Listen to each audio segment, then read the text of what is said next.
হ্যাঁ, এটা এই কথাটা হয়তো হাসি পাচ্ছে কিংবা হয়তো একটু কেমন লাগছে শোনাতে যে আমি বিজ্ঞাপন দিচ্ছি। কারণ কি এটা তো বিজ্ঞাপন দিতেই হবে না?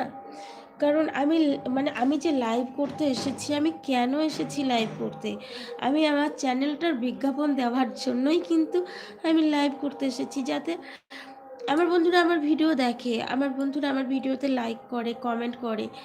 কিন্তু আমার বন্ধুরা সেগুলো ভিডিওর মাধ্যমে দেখে, ভিডিওর মাধ্যমে বোঝে। বাট সামনাসামনি এই যে আমি আপনাদের সামনে বসে যে কথাগুলো বলছি, আপনাদেরকে বলছি, রিকোয়েস্ট করছি, ভালোবাসা দিচ্ছি, ভালোবাসা নিচ্ছি। তো এগুলো সামনাসামনি হচ্ছে। তা সেটাই তো একমাত্র একটাই কারণ যে আমার ফ্রেন্ডরা যেন আমাকে ছেড়ে না যায়। আমার ফ্রেন্ডরা যেন সারা জীবন মানে এইভাবেই পাশে থাকে। আমার ফ্রেন্ডরা যেন সারা জীবন ঠিক এইভাবেই ভালোবাসা দিতে থাকে। তো সেই কারণেই আমি তো বিজ্ঞাপন দেওয়ার জন্যই এই লাইভে এসেছি।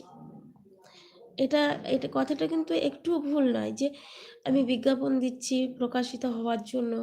একদমই তাই। লাইভ করেছি কিসের জন্য?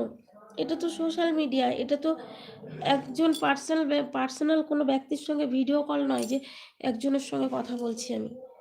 সেটা তো নয়। আমি সোশ্যাল মিডিয়ায় লাইভ করছি। তাহলে এটা তো একটা বিজ্ঞাপন তো অবশ্যই। তাই না? তো ওই কথাটা বলে আমি খুব